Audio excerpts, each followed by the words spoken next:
Good afternoon. My name is Mark Krikorian, Executive Director of the Center for Immigration Studies.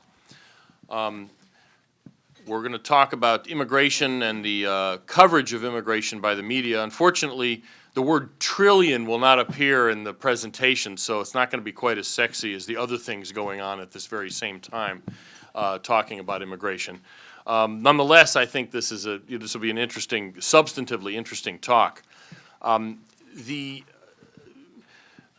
The genesis of the panel discussion were two papers that we published a little while back by Jerry Kammer, our senior research fellow here to my right, former reporter, Pulitzer Prize winner, who wrote about the news coverage and the editorial page coverage of the New York Times with regard to immigration.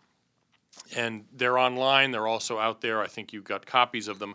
But we're going to talk more broadly about the issue of how the news media cover immigration. Does that influence the public policy debate in good or bad ways, and how might it be improved? And we've got a really good panel here to discuss this.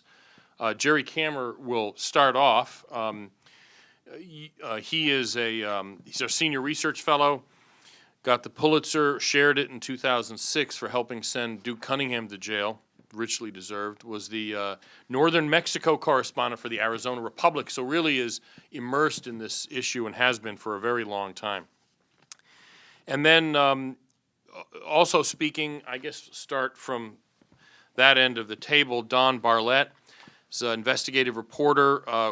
He works with a team, Barlett and Steele. It's like when I saw that, it reminded me of one of the music teams, where one writes the lyrics and one writes the music. But Don said that, he and his reporting partner don't divide it up that way. They sort of decide who wants to write the music and who wants to write the lyrics on each project of theirs. He's won 2 Pulitzers, many other awards, worked for the Philadelphia Inquirer and Time, has a book out, I think last year, called Death of the American Dream.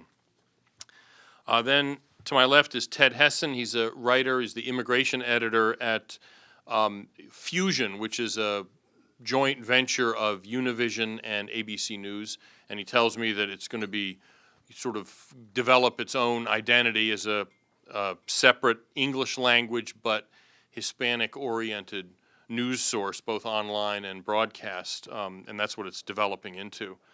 And finally, Mickey Kaus, one of the first political bloggers anywhere, kausfiles.com was his site, still is. If you type in kausfiles.com, it'll take you to his site, which is now at the Daily Caller, and ran for the Democratic Senate nomination against Barbara Boxer, which is something I've always kind of wanted to do, something like that. I think Mickey was sure he wasn't gonna. There was no danger of his actually winning. I assume it was kind of like I don't know if anybody ever asked Mickey this, but Bill Buckley was asked when he ran for mayor of New York, and I think it was 65 or 66. Mr. Buckley, what will be your first action if you actually win this election? And he would say, demand a recount.